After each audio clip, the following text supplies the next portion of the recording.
Hello, everyone. It's me. You could call me M, you can call me Marav, you can call me Meave.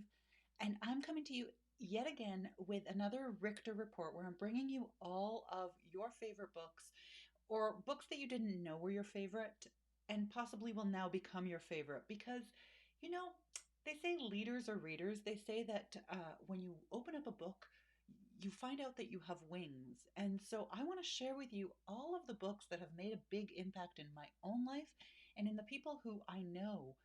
People who are in content creators or creatives or artists or leaders in any way, the books that they've read that has had an impact on them. The one that I wanted to share with you today is Ishmael by Daniel Quinn.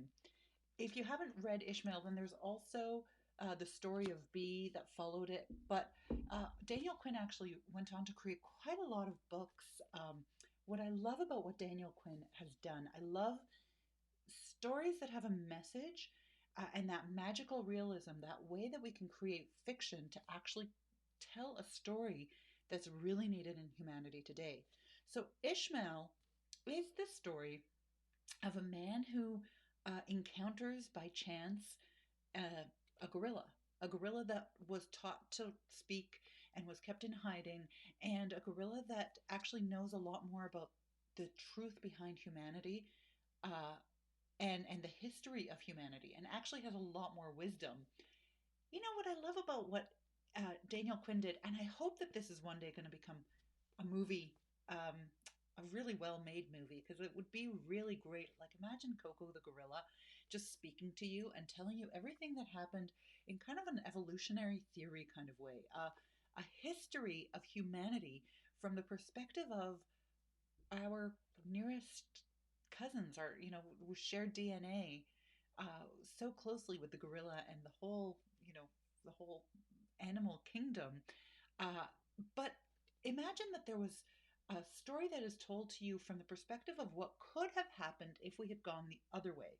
If in prehistoric times, if the way that he describes it is that there were the givers and the takers, and the takers, all they did was take, and the givers, all they did was give, and how that created an environment where people were starting to take advantage of the system and became a warrior class, the people who cultivated and harvested food, versus the people who would come in and ransack those villages in order to take that food away.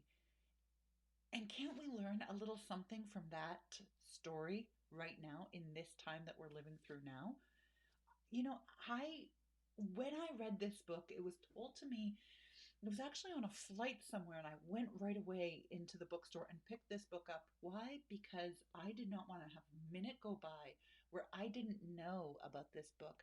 It's probably one of those books, when there are books that are really meant to be word of mouth kind of books, like they're supposed to have this.